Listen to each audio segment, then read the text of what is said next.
Le fils autiste du PDG milliardaire criait sans arrêt dans l'avion.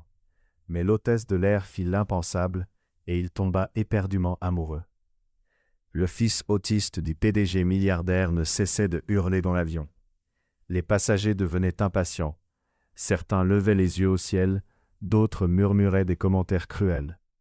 Le visage du père exprimait à la fois l'amour et la douleur impuissante, jusqu'à ce qu'une hôtesse de l'air intervienne. Elle ne suivit pas les règles. Elle ne demanda aucune permission. Elle fit l'impensable. D'un seul geste courageux, elle apaisa le chaos et toucha son cœur comme personne avant elle. Un moment de compassion, un choix extraordinaire.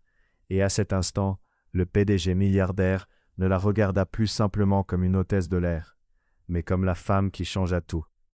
Avant de continuer, si vous aimez les histoires touchantes et inspirantes comme celle-ci, abonnez-vous à la chaîne et laissez un like. Maintenant, revenons à l'histoire. Vous ne pouvez rien faire? Faites-le taire, je vous en prie. La voix perça la cabine comme un poignard chargé de jugement. Rang 14B. Une femme en perles, veste de créateur rigide et des yeux qui n'avaient jamais montré de douceur pour un inconnu. L'enfant du siège 2A continuait de hurler, un cri aigu, déchirant, semblable au chant d'une baleine blessée, commencé avant le décollage et qui ne semblait jamais s'arrêter. Certains passagers appuyèrent sur le bouton d'appel, d'autres chuchotèrent et échangèrent des regards. Un homme mit ses écouteurs et murmura « Ce seront les 5 heures les plus longues de ma vie ». Le père restait figé, pas stoïque, pas froid, juste figé. Une main posée doucement sur le dos tremblant du garçon, l'autre crispée sur son genou au point de blanchir, la tête légèrement baissée, mais pas de honte, de douleur. Une douleur réelle. Natalia Brooks, hôtesse principale du vol 718 de New York à San Francisco, avait déjà vu son lot de bébés capricieux, de parents stressés et de décollages retardés. Mais ceci était différent. L'enfant, 7 ans peut-être, avait ce regard désespéré que son petit frère avait parfois. Celui qui dit « Le monde est trop fort, trop lumineux, trop bruyant, trop rapide ». Ses jambes bougeaient en rythme, ses poings tapaient ses cuisses. Le son de sa propre voix semblait le maintenir dans un monde qui dérapait. Et personne ne semblait s'en soucier, sauf l'homme à ses côtés. Natalia rangea le manifeste des passagers dans la poche latérale de son poste de service et s'avança vers le siège 2A. Techniquement, cela ne la concernait pas. Elle aurait pu attendre le superviseur, appeler l'équipe au sol, suivre le protocole, laisser le père gérer. Mais son cœur ne demanda pas la permission. Elle se baissa doucement près du garçon, à bonne distance pour ne pas le submerger, et dit « Pas trop fort. Salut mon chéri, je t'ai apporté quelque chose. » Dans sa paume se trouvait un petit ruban de soie rouge, enroulé comme un serpent endormi. Tombé de son écharpe plus tôt, pendant la préparation, et avait atterri dans le tiroir de l'équipage. Elle avait pensé le jeter, mais quelque chose lui dit de le garder. Le garçon s'arrêta en plein cri. Pas complètement, mais juste assez pour l'entendre. Ses yeux, grands, humides et furieux, fixèrent le ruban. Natalia garda sa voix stable, calme et douce. C'est un ruban magique. Cela aide quand tout semble trop grand. Veux-tu le tenir? Ses petits doigts frémirent, hésitèrent, puis saisirent. Et pour la première fois en 23 minutes, la cabine retint son souffle. Il s'arrêta de crier. 1 seconde de silence, puis une autre, puis 10. Natalia expira lentement, et la moitié de l'avion fit de même. Mais l'expression la plus stupéfaite venait de l'homme en 2B. Il se tourna vers elle, mâchoire nette, costume élégant, yeux couleur hiver, et cligna des yeux comme si elle était un mirage. « Comment commençait-il, la voix grave, rauque d'épuisement. « Je n'ai pas, murmura-t-elle. C'est lui. » Le garçon tordait le ruban, observant comment il captait la lumière du plafond. Sa respiration ralentit. Son corps se détendit. Et Natalia ne bougea pas. Pas avant que le père ne fasse quelque chose que presque personne n'avait remarqué. Il retira sa cravate, lentement, silencieusement, et la plia sur ses genoux comme un drapeau de reddition. 10 minutes plus tard, Natalia se trouvait dans la cabine arrière, se servant un verre d'eau. Quand Ava, l'assistante junior, entra. « Tu l'as vue » murmura Ava. Cette femme en 14B, elle a même traité l'enfant de menace à voix haute. Natalia ne répondit pas. Ses mains tremblaient légèrement en buvant. L'adrénaline s'estompait, laissant place à une étrange chaleur. Quelques sièges derrière, 14B fulminait toujours. Mais en 2A, le garçon était maintenant blotti contre son père, tenant fermement le ruban, sa petite joue reposant sur une épaule qui ne tremblait plus. « Vous avez des enfants » demanda l'homme plus tard quand elle lui offrit un café frais. Elle faillit renverser la cafetière. « Moi ? Non, juste un petit frère. Il avait parfois des moments comme ça. J'ai appris à garder des jouets silencieux dans mon sac. » Il hocha lentement la tête. Le café resta intact entre eux. « Je suis Damian. Voici Caleb. » Elle sourit au garçon qui fredonnait doucement, pas pour déranger, juste pour se calmer. « Natalia, » dit-elle, « enchantée de vous rencontrer tous les deux. » Les yeux de Damian ne la quittaient pas. Son expression s'adoucit à peine. « Merci, » dit-il, mais ce n'était pas poli, ce n'était pas automatique, c'était personnel, comme si personne ne lui avait dit merci depuis très longtemps et que cela avait vraiment compté. Les heures passèrent, les repas furent servis. Natalia veilla à ce que Caleb ait des œufs brouillés doux au lieu du repas préemballé prévu. Elle trouva même une petite pièce de chocolat dans son sac, enveloppée de papier doré. Lorsqu'elle la posa à côté de son plateau, il leva les yeux, surpris, et offrit le plus petit, le plus furtif sourire qu'elle ait jamais vu, comme un lever de soleil timide. Elle surprit à nouveau le regard de Damian. Pas de manière flirtante, juste un regard, une question silencieuse derrière ses yeux, pas sur le ruban ou l'enfant, mais sur elle. Alors que l'avion amorçait sa descente, une tension différente monta, celle de savoir que le moment touchait à sa fin. Damian n'avait pas beaucoup parlé depuis, mais une fois, quand Caleb laissa tomber le ruban sous le siège et que Natalia se pencha pour le ramasser, sa main effleura la sienne. C'était involontaire, mais aucun d'eux ne bougea une seconde de trop. À leur arrivée, la plupart des passagers se précipitèrent pour sortir.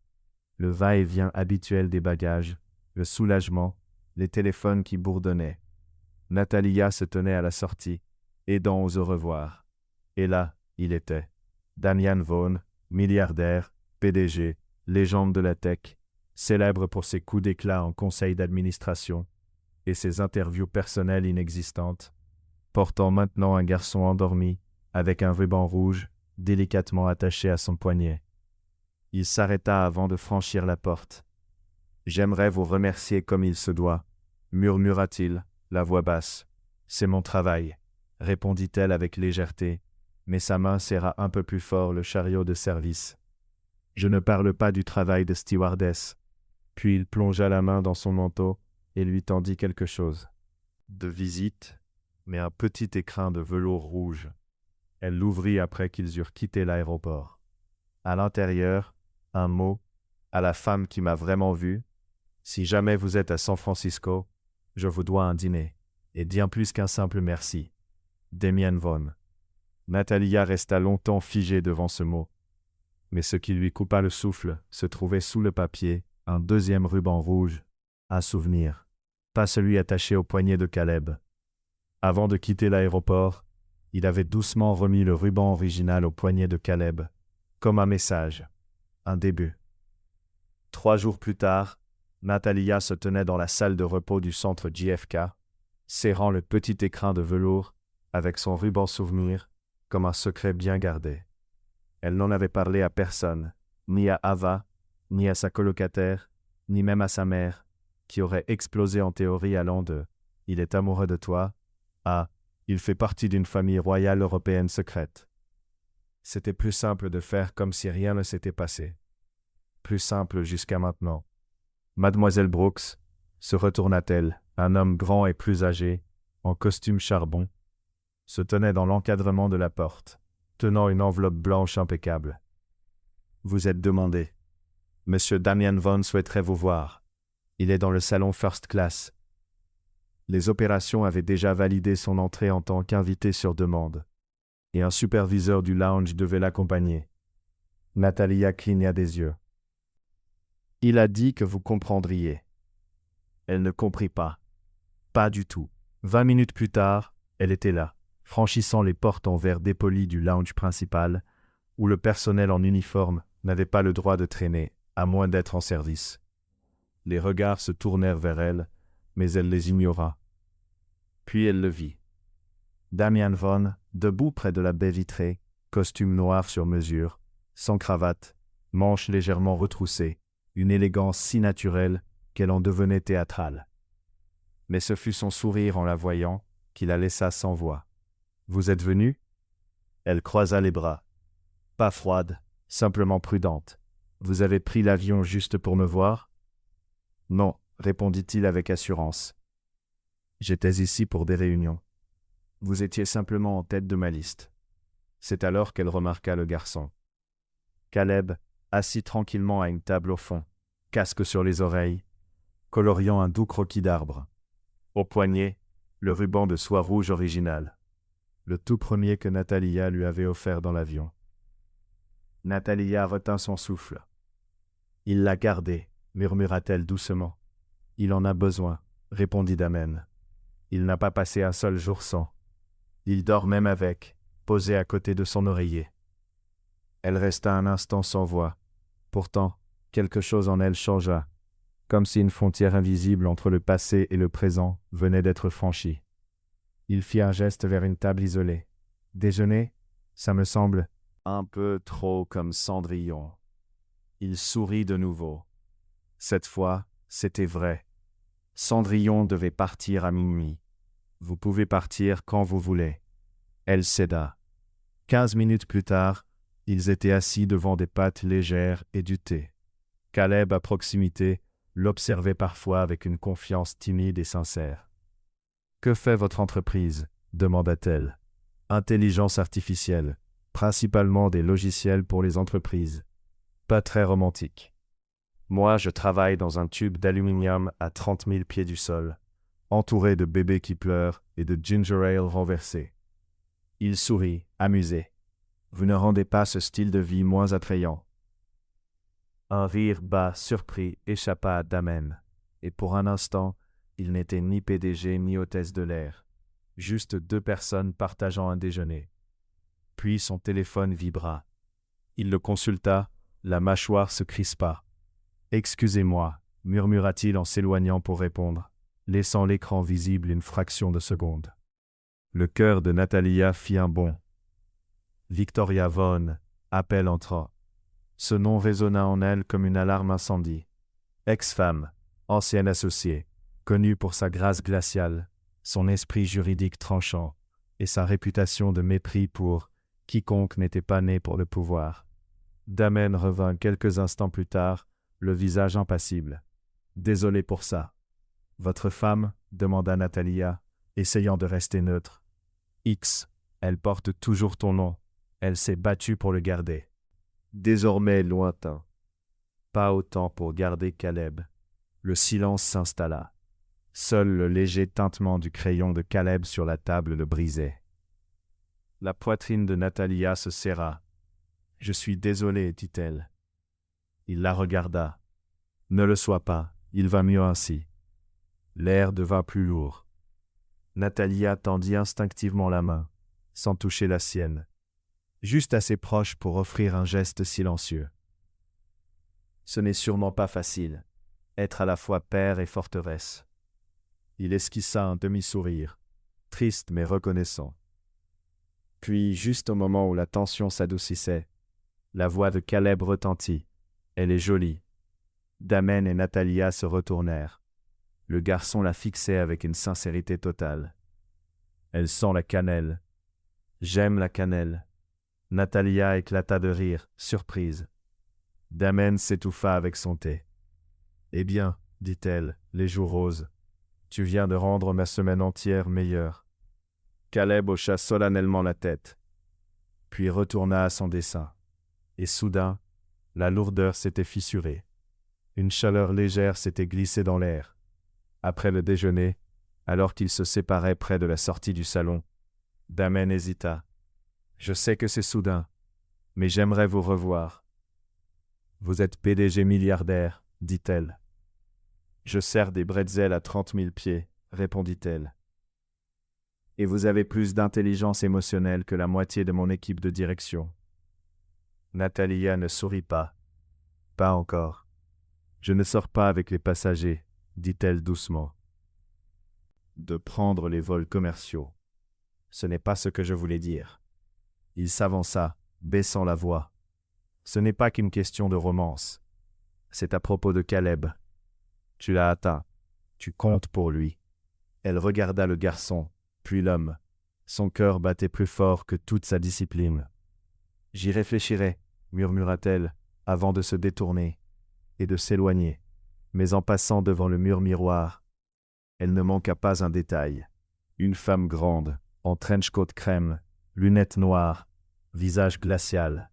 Victoria Von, observant tout et composant son téléphone. Bien sûr qu'elle regarde, murmura Damian en refermant la porte du salon derrière Natalia. Il se tourna, le visage se durcissant en cette expression que tout ce conseil connaissait, celle que Caleb détestait. Victoria Von, autrefois son épouse, maintenant spectre poli de litiges et d'images publiques, avançait avec l'assurance de quelqu'un qui obtient toujours ce qu'il veut, ou détruit ce qu'il ne peut obtenir. « Tu l'as vraiment amené ici ?» demanda Victoria, la voix tranchante, les yeux glissant vers Caleb en public. Elle l'a aidé. Il lui fait confiance. Oh, voyons, il fait confiance à des tortues de dessin animé. Cela ne signifie pas que tu les invites à déjeuner avec les actionnaires dans la pièce d'à côté. Damian resta silencieux, car il savait très bien que ce n'était pas de Caleb qu'il s'agissait. Non, réputation, contrôle, jeu de pouvoir. Tu dois mettre fin à ça, dit Victoria, croisant les bras, avant que ça ne devienne un problème. Il n'y a rien à finir, répondit-elle, sourcils arqués, calme et amusée. Alors pourquoi transpirais-tu ? Il ne le faisait pas encore, mais il sentait que ça allait venir. Les gros titres, les spéculations. Damen Von sort avec une hôtesse de l'air. Elle se pencha un peu plus, ses mots comme des lames enveloppées de soie. Si ça devient public, ne t'attends pas à ce que je reste silencieuse sur ce qui s'est réellement passé lors de l'audience de garde. Il se figea. Caleb dessinait encore tranquillement quelques sièges plus loin, inconscient de tout. « Tu ne le ferais pas, » dit-il d'une voix basse. « Essayez-moi. » Et juste comme ça, elle tourna les talons et s'éloigna, son trench-coat flottant derrière elle, talons résonnants comme un avertissement. Le lendemain, à Queens, Natalia fixait l'écran fissuré de son téléphone, relisant le message de Damian pour la 10e fois. « Tu as dit que tu réfléchirais, alors ?» Elle n'avait pas répondu. Une part d'elle voulait dire oui, mais l'autre, celle qui comptait encore chaque centime pour les courses, criait « Ne sois pas idiote !» Les gens comme Damian ne tombent pas amoureux d'hôtesses de l'air. Ils les traversent. Et puis, de quoi parlerait-il ? Ils discutaient de fusion. Elle mémorisait des codes FAA. Il portait des boutons de manchette. Elle n'avait qu'une seule bonne paire de ballerines. Ça n'avait aucun sens, sauf quand ça en avait un, quand elle se souvenait de son regard, alors qu'elle attachait le ruban autour du poignet de Caleb, la façon dont il la regardait rire de la remarque sur la cannelle de son fils, comme s'il découvrait le monde pour la première fois. Cette nuit-là, autour d'une soupe chaude dans la cuisine de sa tante, Natalia finit par avouer « J'ai rencontré quelqu'un ». La tante Margie cligna des yeux depuis l'autre côté de la table. Elle avait 64 ans, regorgeait d'opinion et portait des bigoudis roses comme une couronne. « Enfin !» dit-elle en déchirant un morceau de pain. « Il est gentil ? Il est intense, riche, compliqué et très attentionné envers son fils. » Tante Margie trempa son pain. « Riche, tu dis ? Ce n'est pas le plus important. Oh, ma chérie, à notre âge, c'est au moins un des points importants. » Natalia éclata de rire malgré elle. « Ce n'est pas le genre d'homme qui appartient à mon monde. » Margie leva les yeux, son regard se radoucissant. « Peut-être que ton monde est plus grand que tu ne le crois. » Natalia se tut, remua sa soupe, puis sortit le ruban rouge de sa poche. Tante Margie haussa un sourcil. Ça vient de lui? Non, de son fils. Mais, oui, en quelque sorte. Et pour la première fois, Natalia se surprit à se demander « Et si ce n'était pas une erreur ?» Pendant ce temps, de l'autre côté de la ville, Damen arpentait nerveusement son bureau au sommet de son penthouse. Caleb dormait dans la pièce voisine, le ruban désormais attaché autour du cou de son ours en peluche. Sur le bureau de Damen, un ordinateur portable élégant affichait un brouillon d'email ouvert. Objet, Natalia Brooks. Invitation privée. Il fixait le curseur clignotant. Jamais il n'avait demandé à une femme de sortir ainsi. Pas directement, pas avec cette nervosité. Il pouvait acheter des îles, négocier des rachats hostiles, effacer des entreprises entières d'un seul geste. Mais l'inviter à dîner, ses mains tremblaient vraiment. Finalement, il tapa « Natalia, j'aimerais t'inviter à dîner. Pas en tant que PDG, pas en tant que père cherchant de l'aide, juste en tant qu'homme qui n'a pas autant souri depuis longtemps. Je comprendrai si c'est non, mais j'espère que ce ne sera pas le cas. Damian. » Il survola le bouton envoyé, puis cliqua. Le lendemain matin, Natalia découvrit l'email pendant le briefing avant le vol. Son cœur manqua un battement. Elle le regarda à travers les annonces de sécurité et les démonstrations des ceintures. Trop effrayée pour répondre, mais trop effrayée aussi pour ne pas le faire. Durant sa pause, elle entra enfin dans la cuisine de bord et tapa 3 mots. « Le dîner me va ». Avant de pouvoir se raviser, elle appuya sur « Envoyer ». Elle s'attendait à une réaction immédiate. Rien, pas de réponse, pas de confirmation, juste un silence pesant pendant 2 jours entiers. Et quand elle eut enfin un retour, ce n'était pas de Damian, c'était un journaliste. « Bonjour Natalia, je suis du New York Whisper. Nous aimerions parler de votre relation avec M. Vaughn et de votre expérience à bord. Avez-vous un moment ?» Se noua. Le message contenait une capture d'écran, une photo granuleuse mais indéniable. Natalia, Damian et Caleb partageant un déjeuner dans le salon. Et au premier plan, Victoria Vaughn, souriant, à moitié dans le cadre. Les doigts de Natalia devinrent insensibles. Elle regarda à nouveau le ruban attaché à la fermeture de son sac, puis son téléphone, et comprit enfin, Victoria avait tout révélé. Son téléphone vibra de nouveau. Numéro inconnu. New York, NY. Elle fixa l'écran, le pouce hésitant au-dessus du bouton. La cuisine du Galet résonnait des habituels cliquetis, des plateaux empilés, des chariots poussés. Ava fredonnait faux sous son souffle, mais rien de tout cela ne comptait. Seul l'écran importait. Un nouveau message, puis un autre. « Salut encore, Natalia. On fait juste un suivi. Nous aimerions avoir ton commentaire avant de publier. » Commentaire sur quoi? Il n'avait même pas posé de questions. Juste envoyé cette photo et attendu qu'elle panique. Et elle a paniqué. Pas pour elle-même, mais pour Caleb. Et si cela rendait l'école plus difficile pour lui? Et si des inconnus commençaient à l'observer, à murmurer derrière son dos? Et si Damian regrettait tout? Son cœur battait si fort qu'il couvrait le bruit de la cabine. Elle ouvrit ses contacts, tapa une phrase à Damen Vaughn. « Je crois que ton ex vient de faire une photo à la presse. » Puis ajouta « Et il m'appelle. » Envoyé. Quelques secondes plus tard, son téléphone sonna à nouveau. Mais cette fois, c'était lui. « Ne répond à aucun appel, » dit Damen dès qu'elle décrocha. Pas de commentaire, pas de message, rien. Sa voix était tendue, maîtrisée, mais elle pouvait sentir la rage derrière chaque mot. Pas contre elle, pour elle. « C'est déjà sorti ?» demanda-t-elle doucement. « Pas encore, mais ça viendra. » « Tu penses qu'elle ira jusqu'au bout ?» Un long silence. « Elle a déjà commencé. Et Natalia, tu dois m'écouter. »« Je t'écoute. Si ça devient public, je m'en occupe. Tu ne parleras pas aux journalistes. Tu ne te défendras pas. Tu me laisses te protéger. » Sa gorge se serra. Personne ne lui avait jamais dit ça auparavant. Pas te protéger, comme si elle était faible, mais comme si elle méritait d'être protégée. « D'accord, » murmura-t-elle. Et Caleb, la voix de Damian s'adoucit juste assez pour redevenir la sienne. « Il ne sait rien. Il n'a pas besoin de savoir. S'il découvre, alors il saura. J'ai défendu la femme qui a défendu mon fils. » Elle s'appuya contre la cloison. Fermons les yeux. « Et maintenant ?» « Nous contrôlons l'histoire, » dit Damen. « Nous parlons avant eux. Si tu me fais confiance. » Elle ne répondit pas. Elle n'avait pas besoin. Son silence était son accord. Plus tard dans la nuit, après l'atterrissage de son vol, Natalia était assise à sa petite table de cuisine à Queens, fixant un bol de nouilles instantanées qu'elle n'avait pas touché. Son téléphone vibra une fois, puis une deuxième. 2 notifications.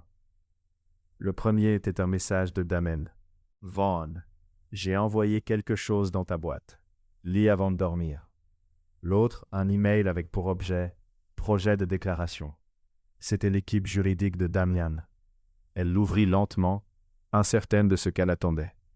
Quelque chose de froid, corporate, rempli de jargon légal. Mais à la place, elle lut « Monsieur Vaughn souhaite clarifier que la femme sur la photo divulguée n'est ni partenaire romantique, ni coup de pub, ni employé rémunéré. Elle est une citoyenne privée dont le geste exceptionnel envers son fils a changé leur vie. Elle s'appelle Natalia Brooks. Elle mérite la paix, pas la publicité. » Natalia cligna des yeux, relut. Chaque mot semblait calculé, délibéré, protecteur. Le genre de dignité publique qu'on ne lui avait jamais offerte. En bas, une note. « Natalia, si ce n'est pas ainsi que tu veux être vue, nous ne l'enverrons pas. Ton nom, ton choix. » Elle expira, un long souffle tremblant qu'elle ne savait pas avoir retenu toute la journée. Et dans ce souffle, la clarté. Le lendemain matin, Damian se tenait devant une mer de caméras lors d'un sommet technologique à Manhattan. Les journalistes murmuraient déjà entre eux, échangeant des théories. La photo du lounge, la mystérieuse femme, l'enfant, le ruban. Damen ajusta son micro. Costume bleu acier, cravate bordeaux, pas un sourire. Avant de parler d'algorithme ou de croissance trimestrielle, il commença « Je dois dire quelque chose de personnel. » Les flashs crépitèrent. Le verre. Il y a 3 jours, une photo a été prise de moi, de mon fils et d'une femme qui a montré plus de courage sous pression que je n'en ai jamais eu. Elle s'appelle Natalia Brooks. Elle n'est pas célèbre. Elle ne cherche pas l'attention. Elle est simplement hôtesse de l'air et a vu un enfant en détresse. Et elle n'a pas détourné le regard. Ce qu'elle a fait pour mon fils n'a pas de prix. Il fit une pause, fixant directement la caméra. Si vous cherchez un scandale, il n'y en a pas. Si vous cherchez la décence, commencez par elle. Et si quelqu'un porte atteinte à sa réputation pour m'atteindre, je poursuivrai cela jusqu'au bout de la loi. Personne dans la salle ne bougea. Pas même les journalistes. À Queens, Natalia regardait tout sur l'écran fissuré de son téléphone. La soupe chauffait doucement en arrière-plan. Elle ne pleurait pas encore, mais elle tenait à nouveau le ruban rouge entre ses doigts, le faisant doucement rouler, se rappelant qu'elle comptait, pas seulement dans le ciel, pas seulement comme travailleuse, mais comme femme digne, et que quelqu'un venait de la défendre publiquement. Clairement pas parce qu'elle l'avait demandé, mais parce qu'elle l'avait mérité. Quelques heures plus tard, on frappa à sa porte. Elle n'attendait personne. Elle ouvrit. Damian était là. Jeans, manteau noir, aucun agent de sécurité. Juste un homme sur le seuil, les yeux fatigués, tenant un petit sac en papier brun. « Dis. Pourquoi ?» Il leva le sac. « Tu as sauté le déjeuner. J'ai apporté de la soupe. » Elle sourit. « Tu as pas fait ça tout de même quand même ? Ne m'insulte pas. Je l'ai fait livrer d'un endroit avec plus d'étoiles que ta batterie de téléphone. » Elle éclata de rire. Ce genre de rire qui monte sans prévenir, léger et sincère. Et soudain, toute la tension se dissipa. Elle s'écarta. « Entre. » En entrant, il vit le ruban sur la table. Toujours vif, toujours plié, attendant la suite. La soupe était encore chaude quand ils s'assirent à sa petite table de cuisine. Dans un contenant en porcelaine provenant d'un restaurant appelé Label Mason, le genre d'endroit où les prix ne figurent pas sur le menu, et où l'eau se dit plate ou gazeuse avec un accent. Damon posa le récipient comme s'il s'agissait d'un objet sacré. Natalia, portant encore sa simple robe en coton de la journée, haussa un sourcil en trouvant 2 vieilles serviettes dépareillées dans un tiroir. Il en accepta une sans protester. « Tu n'avais pas besoin de venir jusqu'ici, » dit-elle en lissant le bord de la serviette sur ses genoux. « Je ne suis pas venu pour la soupe. » Elle le regarda par-dessus la bougie qu'elle n'avait pas prévu d'allumer. Elle s'était allumée automatiquement au crépuscule. Maintenant, elle brillait entre eux, comme si elle les attendait depuis le début. Damian avait enlevé son manteau, révélant un pull noir sur une chemise dont le bouton supérieur était défait. De sa présence habituelle, les boutons de manchette, la posture imposante, la mâchoire déterminée, semblaient s'être adoucis. Ce soir, il avait l'air humain. Beau, oui, maître de lui, mais aussi légèrement incertain. Je ne voulais pas que notre dernier échange se résume à un communiqué de presse, ajouta-t-il. Tu n'as pas écrit ça, taquina-t-elle doucement. Il esquissa un sourire en coin. Mon équipe a commencé. J'ai supprimé la moitié. Le reste, c'était moi. Natalia trempa une cuillère dans la soupe, laissant le parfum l'envahir. Œil rôti, herbes fraîches et quelque chose de crémeux et réconfortant qu'elle ne pouvait pas nommer. Eh bien, dit-elle, c'était la plus belle chose qu'on ait jamais dite sur elle en public. Et ce n'était pas suffisant. C'était tout. Ils mangèrent en silence un moment, confortablement, comme deux compagnons qui ont déjà nettoyé le bruit entre eux, et dont il ne reste que la vérité. Les yeux de Damian dérivèrent vers l'ancienne Polaroid collée sur le frigo. Un petit garçon, coiffure audacieuse, souriant avec une moustache de glace, tenant un avion rouge en jouet. « Ton frère ?» demanda-t-il. « Benji, il a 23 ans maintenant. Il étudie la musicothérapie à Boston. » « Autiste, comme Caleb ?» Elle hocha la tête.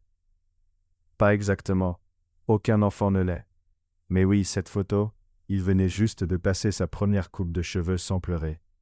On l'a emmené prendre une glace pour fêter ça. » Damian cligna des yeux, comme s'il absorbait quelque chose. « Chose de plus profond que l'histoire. Vous célébrez les coupes de cheveux, quand on combat le monde pour la paix de son enfant, murmura-t-elle doucement. On célèbre tout. » Il y eut à nouveau ce silence dans son regard. Pas d'admiration, mais de reconnaissance, comme s'il venait seulement de comprendre. Elle n'avait pas apaisé Caleb par hasard ou magie. Elle l'avait fait parce qu'elle savait, parce qu'elle avait déjà vécu ce genre de combat. « Tu as déjà fait ça avant ?» murmura-t-il. « Je l'ai vécu. » Un autre silence pesant s'installa, tous deux se penchant légèrement vers quelque chose qu'aucun des deux n'avait encore nommé à voix haute. Puis, un coup frappé à la porte. Natalia cligna des yeux, surprise. Il était presque 21 heures. Elle ouvrit. Ava, son amie hôtesse de l'air, se tenait là, en leggings de sport et chignon décoiffé, les yeux écarquillés par une panique contagieuse. « D'accord, ne panique pas, » dit Ava sans reprendre son souffle. « Mais il y a un autre article, et ce n'est pas bon. » Elle tendit son téléphone comme s'il était radioactif. Natalia fit défiler l'écran. Risque de démission. Des sources affirment que la mystérieuse femme de Vaughn pourrait être suspendue pour conflit d'intérêts. L'article laissait flotter les insinuations initiées de l'aérien. Jugement douteux, relations inappropriées. Le tout sous une image granuleuse d'elle dans la cabine. Foulard rouge visible, sourire figé à jamais dans l'implication. Natalia eut l'impression que le sol venait de se dérober sous ses pieds. « Ils essaient de me faire virer, » murmura-t-elle. « Ils n'y arriveront pas, » répondit Damian aussitôt, en se levant. Ava le regarda, puis se tourna vers Natalia. « Il pourrait, Nat. Tu sais comment ça marche. La compagnie n'aime pas la presse. Peu importe si c'est ta faute. Ils ne veulent tout simplement pas de problème. » Natalia recula du comptoir, le cœur battant à tout rompre. Pas de culpabilité, mais de peur. La peur que tout ce qu'elle avait patiemment construit, sa petite vie tranquille, lui soit arraché simplement parce qu'elle avait fait quelque chose de bien. Elle sentit le regard de Damian sur elle. Lorsqu'elle croisa ses yeux, elle vit la vérité. La culpabilité. L'homme qui avait toujours tout contrôlé était maintenant la cause du chaos. « Je devrais partir, » dit-il doucement. « Tu n'as pas à, mais je devrais. » Il se dirigea vers la porte, s'arrêta la main sur la poignée. « Puis-je te voir demain ?» Natalia hésita, puis esquissa un petit sourire triste. « Si j'ai encore un travail. » Damian se retourna vers elle. Son regard était ferme, presque rassurant. « Tu m'auras toujours. » Puis il disparut. Le lendemain matin, Natalia arriva à JFK 1 heure plus tôt. Son uniforme parfaitement repassé lui donnait l'impression d'une armure. Le cœur battant, elle se dirigea vers le salon de l'équipage. Sa superviseure, Dana, l'accueillit à la porte. « Natalia, dit-elle, sans dureté, ils veulent que tu prennes un congé personnel un moment, juste jusqu'à ce que le tumulte se calme. » Natalia n'argumenta pas. Elle hocha simplement la tête et sortit, passant devant les fenêtres du tarmac, les enfants attendant d'embarquer, l'équipage chuchotant. Retour à son petit appartement dans Queens. Elle ne pleura pas. Elle n'appela personne. Elle se fit un thé. Elle noua autour de son poignet le ruban souvenir que Damian lui avait donné. Pas celui de Caleb. Et elle s'assit à sa table, regardant par la fenêtre, comme si le silence pouvait tout lui expliquer. Jusqu'au moment où son téléphone vibra. Un message de Damian. « Vérifie ton email. Ne panique pas. » Elle l'ouvrit. Là, il y avait une offre de vente poste consultante familiale privée. Horaire flexible, déplacement inclus. Mission principale, soutien sensoriel et émotionnel pour Caleb Vaughan, notamment lors d'événements publics et de transition. Salaire généreux, mais discret. Une note courte accompagnait l'offre. Ce n'est pas un sauvetage, c'est de la reconnaissance. Tu l'as aidé en 30 minutes, plus que des spécialistes en 3 ans. Charité. Mais j'espère que tu considéreras cette opportunité pour nous deux. Natalia resta figée devant l'écran. Elle n'ouvrit pas encore le contrat. Ses doigts effleurèrent le ruban noué doucement autour de son poignet. Dehors, la ville continuait sa course. Les avions rugissaient au-dessus d'elle. L'actualité tournait sans fin. Et quelque part, un petit garçon portait encore un ruban assorti à son poignet. Peut-être que tout cela n'avait pas de sens sur le papier. Peut-être que ce n'était pas la vie qu'elle avait prévue. Mais si c'était mieux? Et si on lui demandait non pas de renoncer, mais de franchir une nouvelle étape? Natalia ne dormit pas. Le contrat reposait, non ouvert, sur la table de la cuisine, comme une lettre d'une autre version de sa vie. Une version en soie, plutôt qu'en polyester. Une version qui ne se souciait pas du loyer à la fin du mois. À chaque fois qu'elle pensait à dire oui, son estomac se nouait. Non pas parce qu'elle ne voulait pas, mais parce qu'elle voulait trop. Et ça lui faisait plus peur que tout le reste. Elle n'avait pas l'habitude que les gens voient de la valeur en elle. Pas au-delà de simplement faire fonctionner les choses. Rester en retrait, accomplir le travail avec un sourire. Mais ça ressemblait à une invitation, à être nécessaire, à entrer dans quelque chose de plus grand qu'elle. Et peut-être, si elle était honnête, quelque chose de plus profond. Au lever du soleil, son thé était devenu froid. Ses yeux brûlaient. Ruban à son poignet avait été défait et refait 12 fois. Elle venait juste de sortir son téléphone pour rédiger un message lorsqu'il s'illumina. Appel entrant d'Amen Vaughan. Elle répondit à la deuxième sonnerie. « Je ne voulais pas appeler si tôt, » dit-il, sa voix basse et fatiguée. « Mais il y a quelque chose que tu dois savoir. » Natalia se redressa, le cœur battant. « Caleb va bien ? » ?»« Oui, mais il demande à te voir. » Elle cligna des yeux. « Moi ? » Il s'est réveillé vers 4 heures. Il n'arrivait pas à se calmer. J'ai essayé la musique. J'ai essayé la couverture lestée. Il répétait sans cesse « La dame du ruban, la dame du ruban. » Le souffle de Natalia se coupa. Elle ne savait pas qu'il se souvenait d'elle ainsi. « Il se souvient de tout, » ajouta Damen. « Il ne peut juste pas toujours l'exprimer. » Un silence tomba. « Il a dessiné quelque chose hier, » reprit Damen. « C'est toi et lui et un avion. Et il a mis le ruban dans le ciel, comme s'il volait. » Natalia porta ses doigts à ses lèvres. « Il te manque, » dit Damen. « Moi aussi il me manque. » Elle ferma les yeux. Ce n'était pas un piège, ce n'était pas un fantasme. C'était réel, désordonné, risqué, mais réel.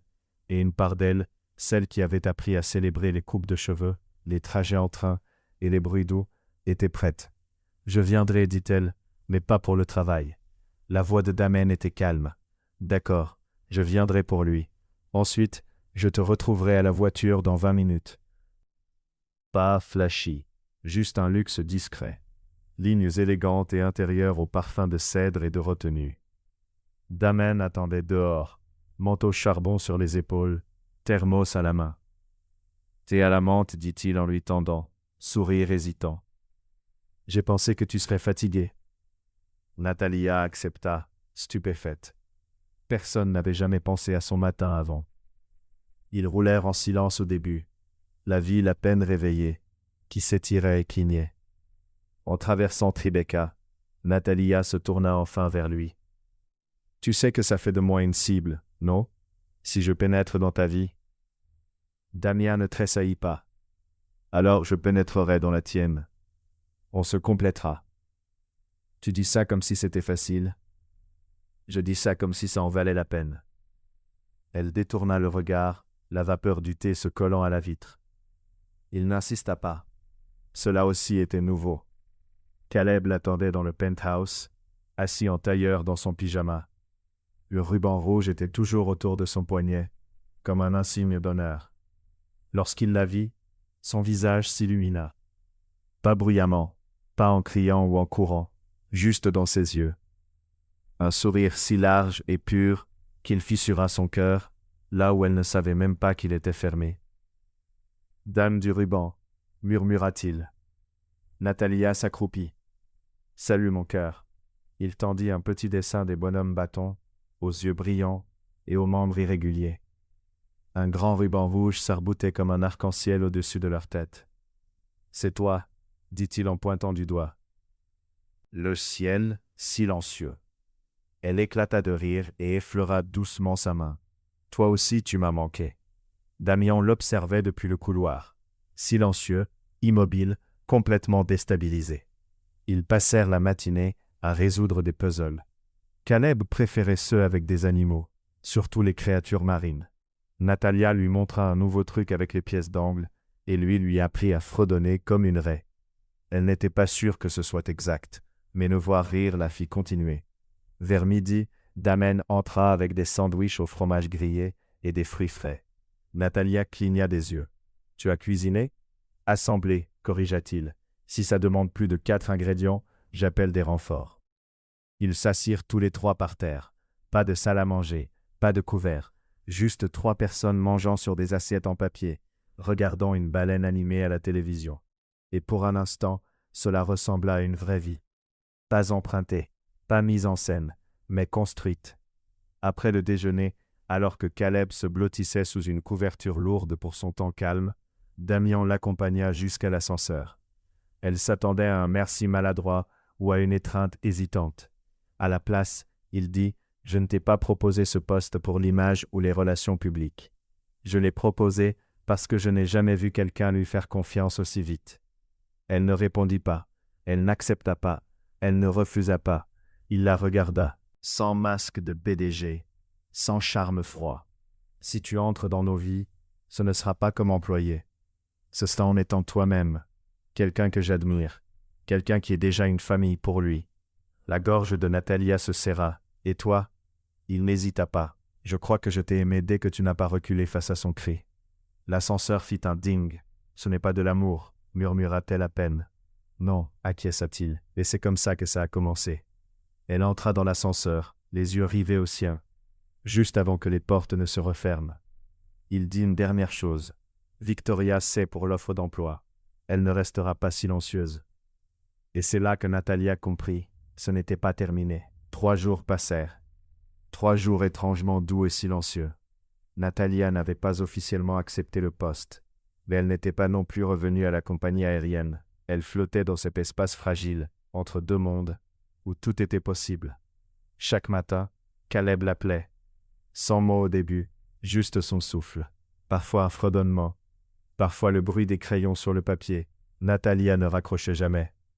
Chaque après-midi, Damon lui envoyait de petites choses, une playlist apaisante, un ancien article sur la sensibilité sensorielle, une photo de Caleb endormi, tenant le ruban comme un doudou.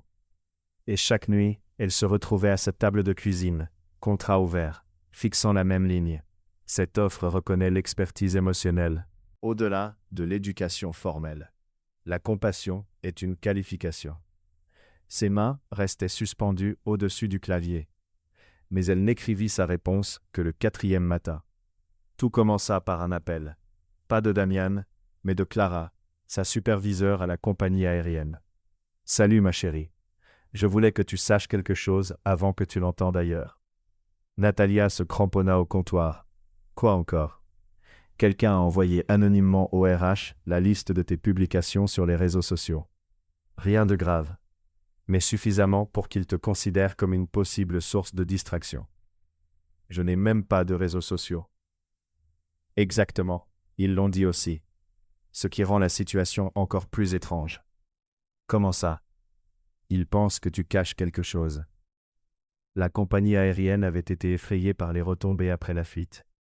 Aucun profil social ne pouvait transformer un risque en facteur dans le rapport interne.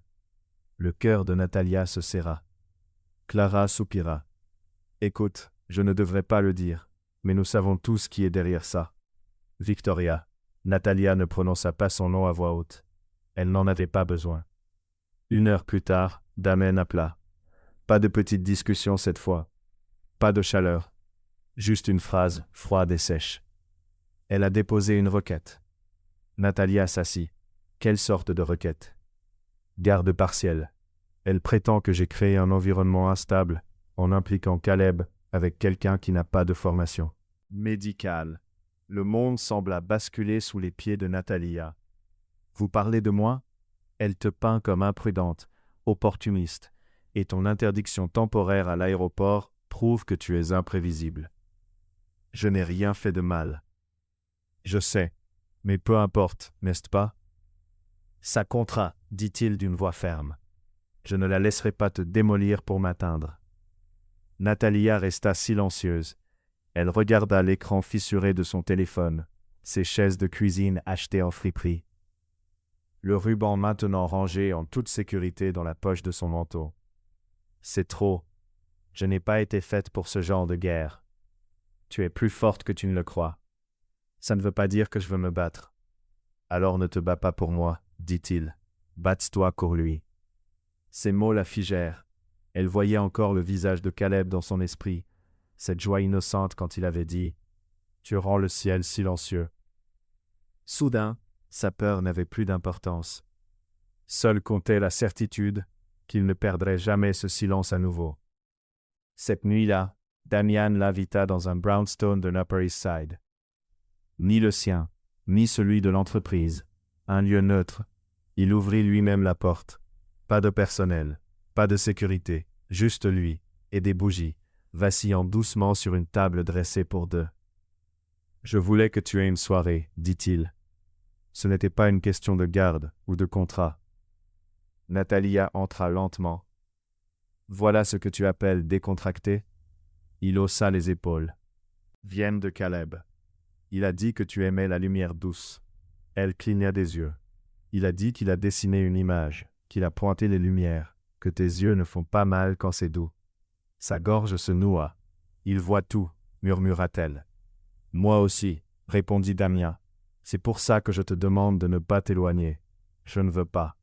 Mais ton monde est comme du verre, tout se reflète, tout se brise. Alors construisons quelque chose qui ne se brise pas. Je ne sais pas si j'ai ma place dans ce monde. » Damien s'avança. Aucun stress, aucune pression, juste l'espace entre eux qui se réduisait. Alors on en fera un nouveau, pour lui, pour nous. Elle expira lentement. Je n'ai pas encore dit oui. Tu le feras. Tu as l'air confiant. J'ai l'espoir. Puis il sortit quelque chose de petit de sa poche. Ce n'était pas un bijou. Ce n'était pas clinquant. C'était un minuscule avion en céramique blanche, peint à la main, avec un ruban rouge sur la queue. Caleb l'a fabriqué en art-thérapie, dit Damien. Il a dit que c'était pour vous. Natalia le prit dans ses mains, le cœur tremblant. Pourquoi un avion? Demanda-t-elle presque à elle-même. Parce que tu es venu du ciel. Elle ne parla pas. Elle ne pouvait pas. À la place, elle plongea la main dans son manteau, détacha le ruban souvenir de son poignet et le passa délicatement autour de la base de l'aile de la petite maquette en céramique. Et à cet instant, elle sut sa réponse. Il n'avait jamais été question de Damien, ni même d'elle-même. C'était toujours pour le garçon qui criait en silence, et qui maintenant fredonnait doucement, comme un petit ray. Plus tard, alors qu'ils étaient assis à table, à manger un simple poulet rôti, avec des pommes de terre au romarin, Natalia finit par dire « Je prends le poste. Damien leva les yeux lentement. Vous êtes sûr? Pas du tout. Il sourit. Mais vous dites oui quand même? Je dis oui parce que vous deux, vous êtes comme une maison. Il tendit la main à travers la table, pas pour la tenir, juste pour être proche. Alors nous nous battons, dit-il. Ensemble. Toujours. Mais dehors, dans une voiture sombre garée à quelques mètres, Bob, Victoria Vove était assise avec son avocat, ses pommettes fines reflétant la lumière du tableau de bord. Elle observait la fenêtre du brownstone scintiller doucement avec des bougies. Sa voix brisant le silence. Si je ne peux pas contrôler le récit, je vais tout brûler. Son avocat hésita. Cela pourrait se retourner contre vous. Qu'importe. Elle ouvrit un dossier rempli de documents, de photos et d'un vieil email. Elle ne survivra pas à ce que je m'apprête à publier. Le premier email était arrivé à 7h14. Objet, demande urgente des médias, incident Natalia Brooks 2017. Natalia ne l'ouvrit pas tout de suite. Elle préparait le sac de voyage de Caleb. 2 casques anti-bruit, ses lingettes parfum lavande préférées et le ruban rouge soigneusement plié dans la poche avant. C'était son premier événement public, depuis. La fuite des photos, l'inauguration d'une exposition sensorielle inclusive dans un musée pour enfants. Damien parlait. Caleb avait été invité à couper le ruban. Natalia avait passé 2 nuits à le préparer. Elle ne laisserait pas la peur se mettre en travers. Pas encore. Mais lorsque son téléphone vibra une 2e fois, puis une 3e, ses doigts tremblèrent. Le monde dehors avançait trop vite. Elle ouvrit le premier email, un tabloïd attaché, un rapport de police, daté de 2017. Lieu Boston. Infraction trouble à l'ordre public. Natalia fixa l'écran. Son corps se figea. Il l'avait trouvé. Un incident datant de 8 ans. La nuit où elle avait protégé son frère, Benji, d'un agent de sécurité qui avait tenté de l'expulser d'un café pendant une crise. Elle avait élevé la voix, saisi le bras de l'agent. La police avait été appelée. Elle avait passé une nuit en cellule avant que les charges ne soient abandonnées. Mais là, c'était écrit noir sur blanc, maintenant transformé en titre, hôtesse de l'air devenue nounou, avec un passé violent impliquant un garçon autiste. Elle laissa tomber le téléphone. Sa respiration devint courte et saccadée. Ce n'était pas un malentendu. C'était une arme. De l'autre côté de la ville, le téléphone de Damien sonna exactement au même moment. Sa attachée de presse, Monica, ne perdit pas de temps. Victoria l'a fait fuiter via un proxy. Nous avons retracé le chemin. Et Damien, elle hésita. Quoi? Elle n'essaie pas seulement d'humilier Natalia. Elle utilise ça pour dire que Caleb n'est pas en sécurité avec elle. Damien se leva si vite qu'il renversa sa chaise. « C'est absurde !» s'exclama-t-il. « Elle est la seule qui l'ait jamais fait se sentir en sécurité. » « Elle joue avec l'apparence », ajouta Monica. « Si Mademoiselle Brooks avait une crise avec un enfant autiste, qui peut dire que ça ne pourrait pas se reproduire ?» Il fit les 100 pas, furieux. « C'est du désespoir. »« Non, » dit Monica froide. « C'est de la stratégie. Et ça pourrait marcher, sauf si tu réagis vite. » Pendant ce temps, Caleb était assis sur le canapé, tournant le ruban entre ses doigts. Observant Natalia arpenter l'appartement.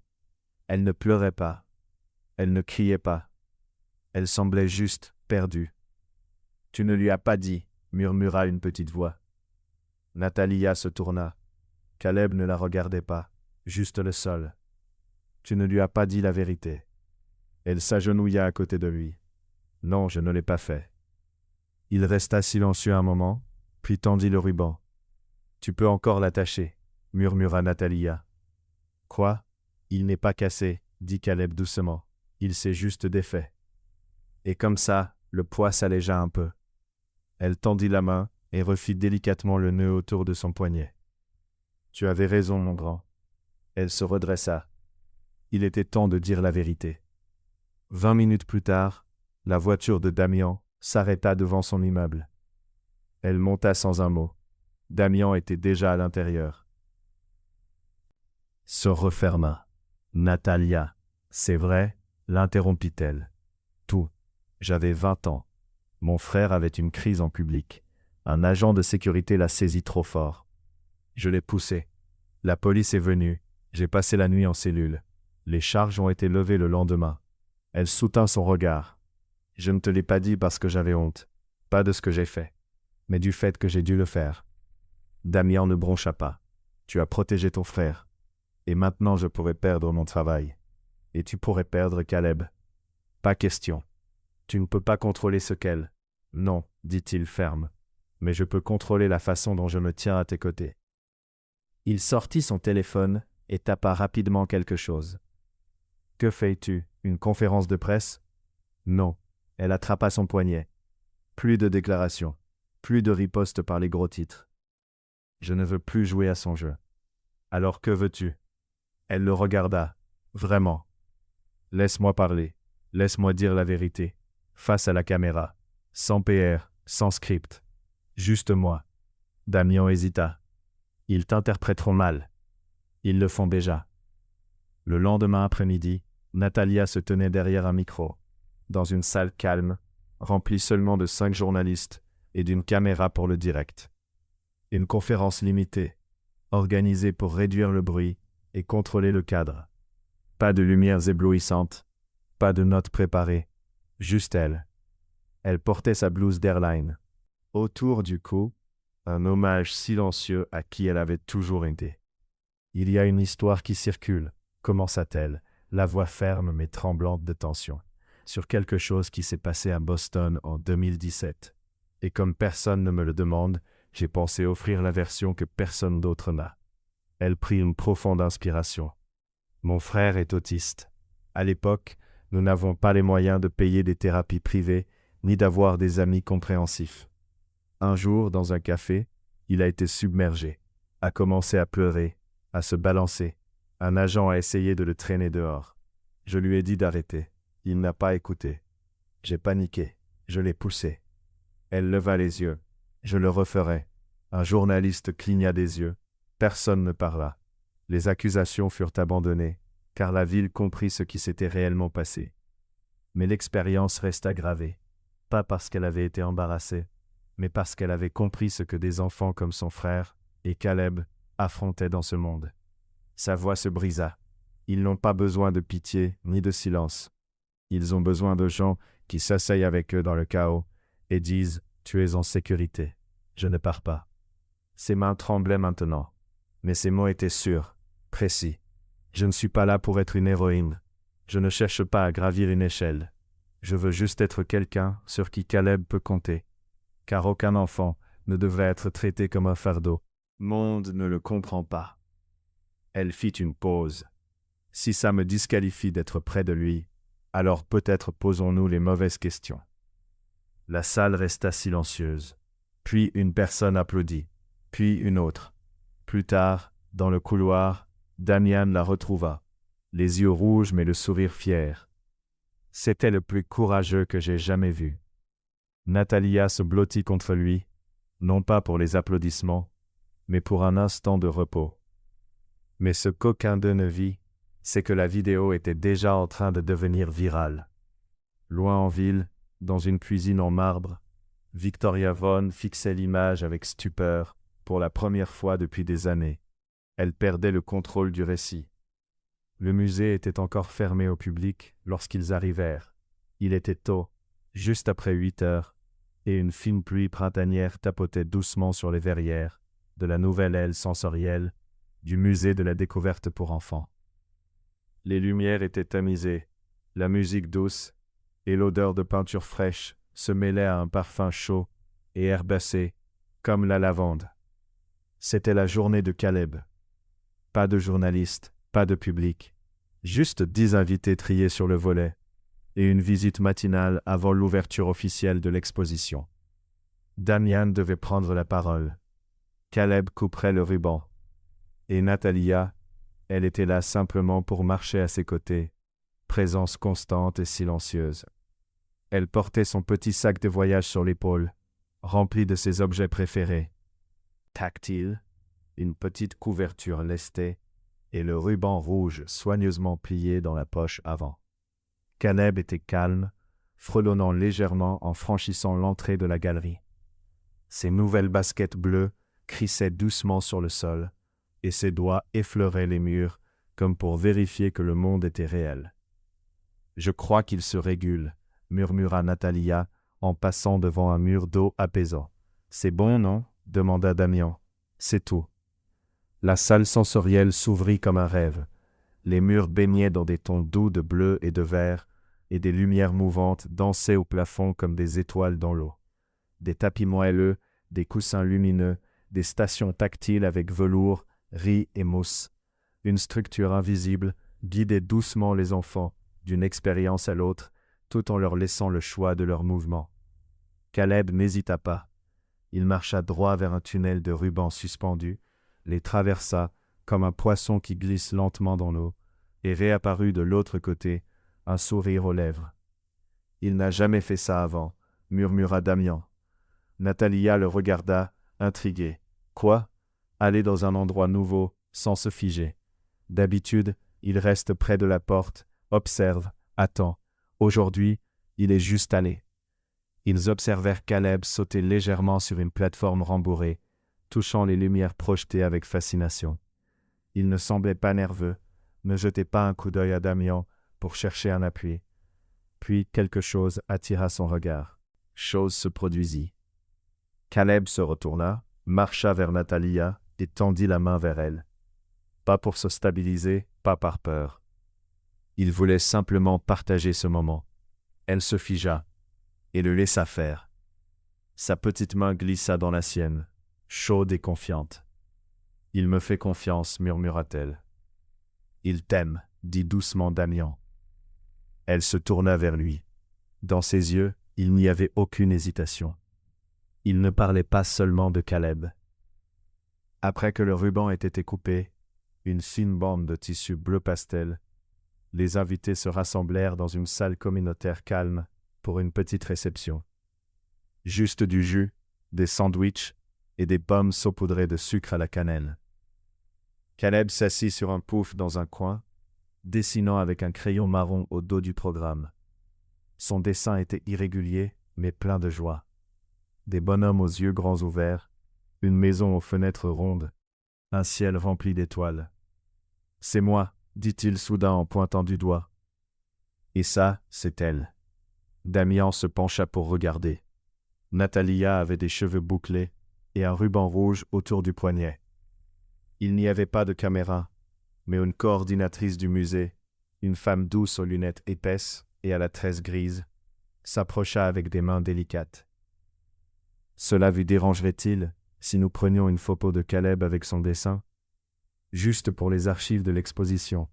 Ce ne sera pas public. » Natalia regarda Damian, qui hocha doucement la tête avec un sourire tendre.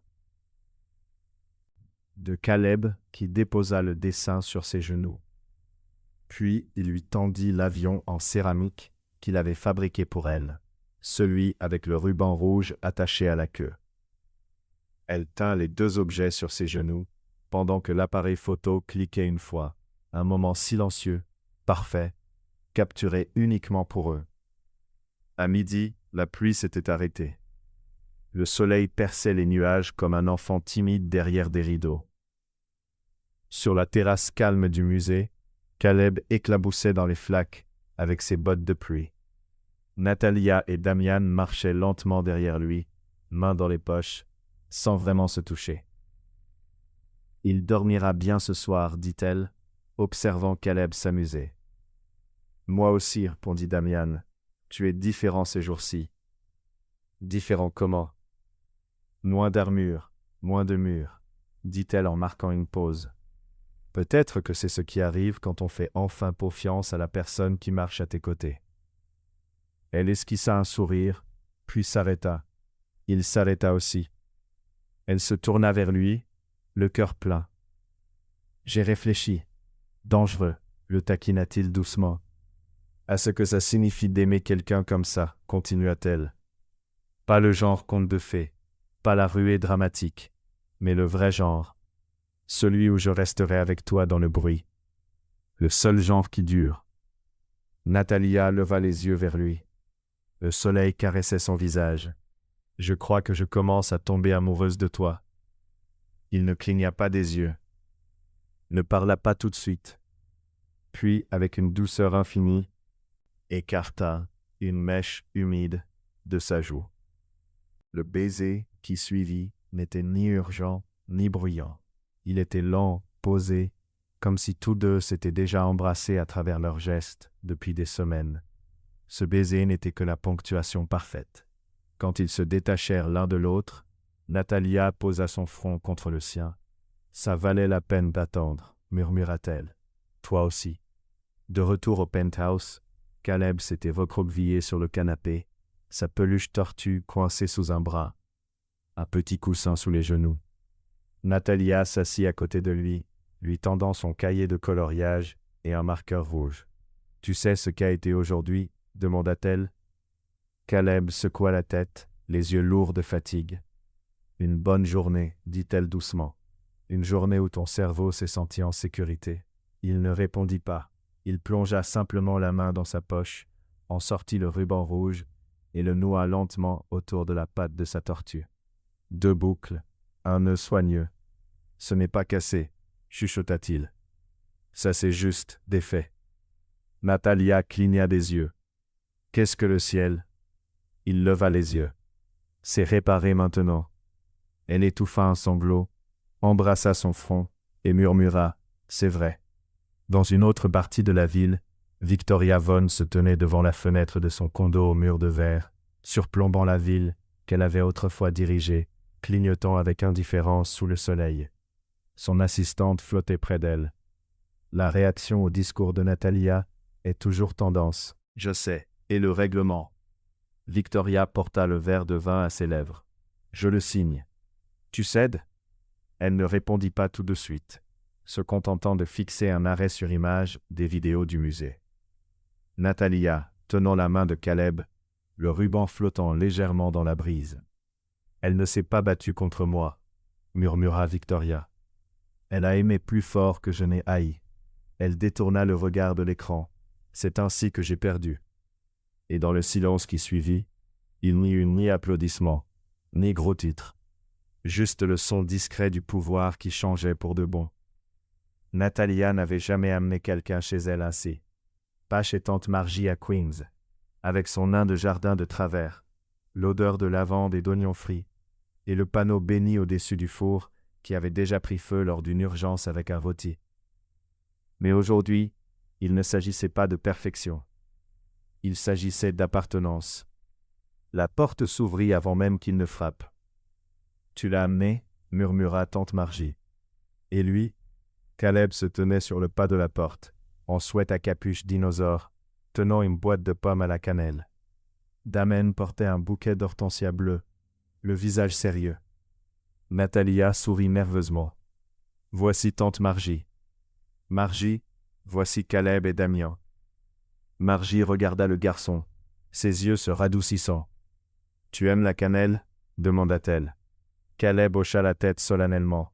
« Tu aimes le ruban ?» ajouta-t-elle, remarquant le ruban attaché à la tortue en peluche. Encore un signe de tête. « Bien, alors tu peux rester. » Le déjeuner était simple, salade de poulet sur pain de seigle, cornichons sucrés, peau citronnée et un plateau de biscuits que Caleb observa prudemment pendant 10 minutes avant de choisir celui en forme d'étoile.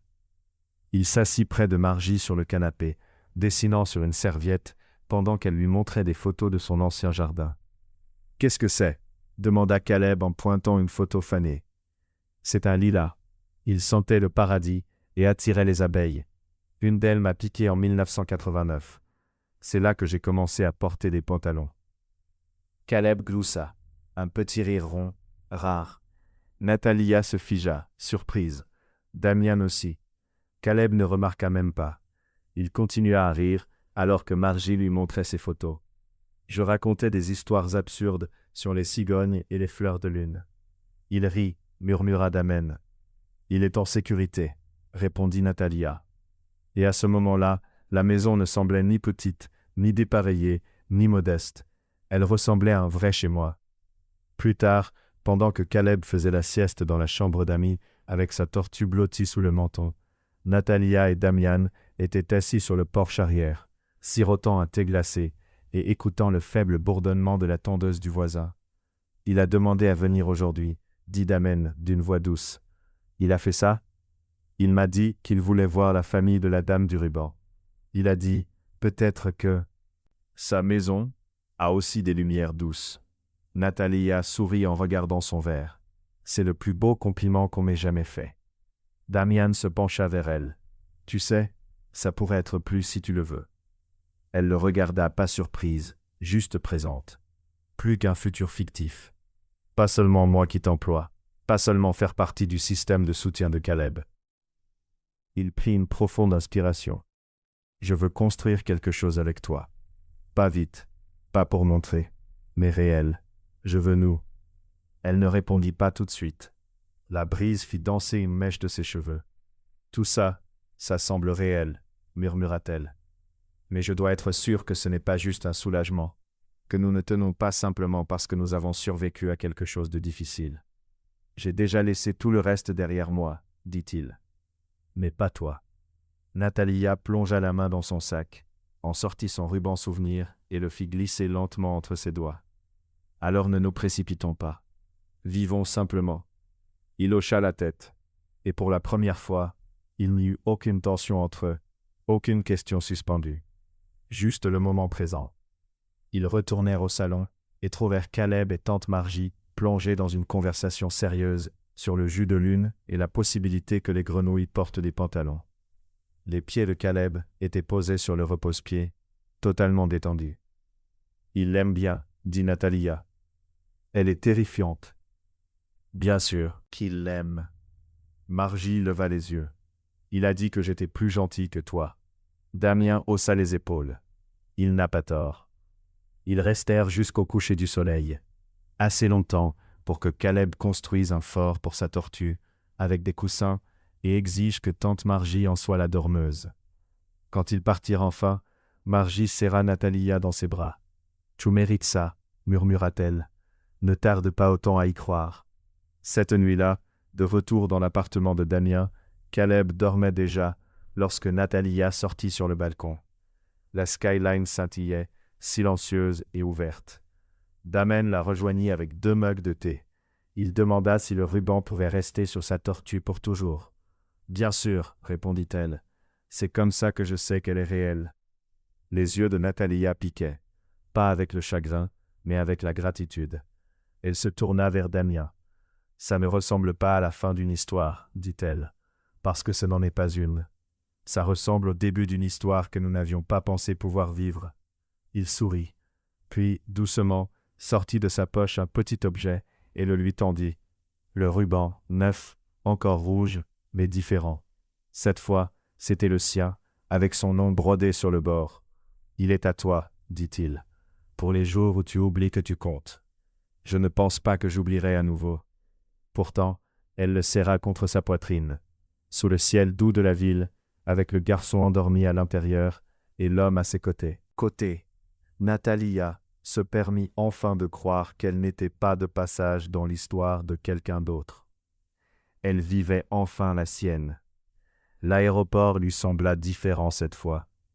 Natalia se tenait juste devant la porte d'embarquement à JFK, regardant les avions glisser paresseusement sur la piste. Pas d'uniforme, pas de carnet, pas d'emploi du temps, juste un manteau bleu marine doux, un ruban rouge attaché à son poignet et un bagage à main d'où dépassait une tortue en peluche bien aimée. Caleb s'appuya contre sa jambe, fredonnant doucement, tournant un billet d'embarquement en papier entre ses doigts. « C'est la première fois que tu voles sans travailler ?» demanda-t-il. Natalia acquiesça. « Ça fait bizarre, comme si je volais quelque chose. » rit-elle, un vrai rire, léger et surpris. « Un peu. »« Ça va, » dit-il sérieusement. « Tu peux toujours porter l'écharpe.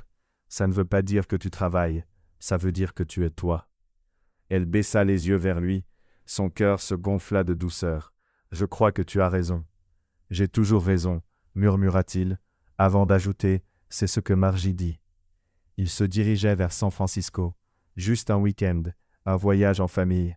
Pas de presse, pas de travail, pas de discours, juste un musée, une promenade sur la plage, peut-être un sanctuaire de tortues, si Caleb pouvait supporter le bruit. Damian était déjà en train d'enregistrer leurs bagages, téléphone en silencieux, cravate disparue. Loin. Il est différent maintenant, dit-elle à Caleb. Il est meilleur maintenant, répondit Caleb. Il a appris à aimer à voix haute. Natalia cligna des yeux. Où as-tu entendu ça? À la télé, haussa-t-il les épaules. Mais c'est vrai. À la porte d'embarquement, Damian revint avec des chocolats chauds et des encas. Changement de porte, dit-il en tendant la tasse à Natalia. On est maintenant à la 32A. Plus de marche ou plus de conversation? Ils se promenèrent lentement, sans hâte, sans peur. Caleb marchait devant, son ruban flottant à son poignet, comme un petit drapeau rouge de victoire. À mi-chemin, il s'arrêta à côté d'un garçon de son âge, sanglotant dans les bras de sa mère, trop stimulé, frappant le sol. Natalia se figea, mais Caleb non. Il s'accroupit doucement, détacha le ruban de son poignet et le tendit. « Ça aide, dit-il. » L'autre garçon le regarda, les yeux grands ouverts, et tendit lentement la main. Leurs doigts se touchèrent. La main de Natalia couvrit sa bouche. Damian murmura, abasourdi. Il le donne. Le ruban original, le tout premier, quittait son poignet sans peur. Natalia sentit sa poitrine se serrer en le regardant lâcher prise. Mais elle gardait toujours son propre ruban, précieusement, un rappel que ce lien ne serait jamais perdu. Il ne pleurait pas, il souriait, car le garçon qui criait autrefois dans le ciel calmait maintenant la tempête de quelqu'un d'autre. Quelques heures plus tard, au-dessus des nuages, Caleb dormait sur l'épaule de Damian, une tortue sur ses genoux. Natalia les observait, les yeux brillants, sa main effleurant légèrement celle de Damian sur l'accoudoir partagé. « C'est tout ce dont je ne savais pas que j'avais besoin, » murmura-t-elle. « Moi aussi, » répondit-il en jetant un coup d'œil. « Ça te manque parfois? Voler? Servir le ciel, pensa-t-elle un long moment. « Non, » haussa-t-il un sourcil. Elle haussa les épaules, souriant.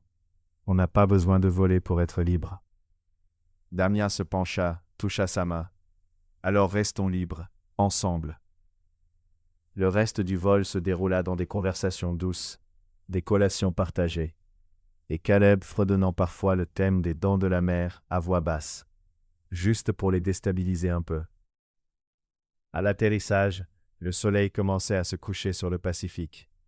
Une lumière dorée filtrant à travers les fenêtres accueillit les trois, main dans la main.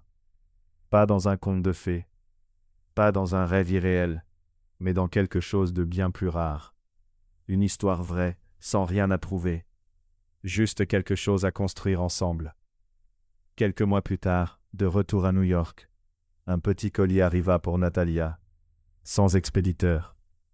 À l'intérieur, une boîte en velours rouge, douce comme le ruban qui avait tout commencé. Elle l'ouvrit lentement, s'attendant à trouver un bijou. Ce n'était pas ça. À l'intérieur, un billet d'avion plié. Première classe. Aucune destination inscrite. Juste un nom. Natalia Brooks-Vaughan. En dessous, une note écrite de la main familière de Damian. Tu as changé sa façon de voir le monde. Tu as changé la manière dont j'aime à l'intérieur. Plus de départ, seulement des arrivées. Bienvenue chez toi. Natalia le pressa contre sa poitrine, des larmes coulant sur ses joues. Puis elle regarda par la fenêtre et murmura « J'ai enfin atterri ». À la fin, la dignité était retrouvée. L'amour n'était plus seulement désiré, il était vécu. Les liens familiaux, autrefois fragiles, étaient devenus indestructibles. La justice ne s'était pas faite par vengeance, mais par la vérité silencieuse et constante. Le monde d'un enfant devint plus sûr, plus calme, plus fort. Et une femme qui servait autrefois du café à 30 000 pieds appartenait désormais à un ciel qu'elle choisissait elle-même. Le ruban rouge, il avait été transmis, non pas parce qu'il n'était plus nécessaire, mais parce qu'il avait accompli sa mission. Et c'est ainsi que guérissent ceux qui guérissent les autres. Un petit acte de compassion peut voyager plus loin que n'importe quel avion. On n'a pas besoin de voler, pour être libre. Fin. Et maintenant, je veux entendre votre histoire. Avez-vous déjà rencontré quelqu'un qui a changé votre vie, simplement en restant quand les autres sont partis? Partagez votre expérience dans les commentaires. Et de 0 à 10, comment noteriez-vous ce voyage? Si cette histoire vous a touché, likez, abonnez-vous, et revenez pour d'autres récits de force, de douceur et d'espoir silencieux. Merci d'avoir regardé.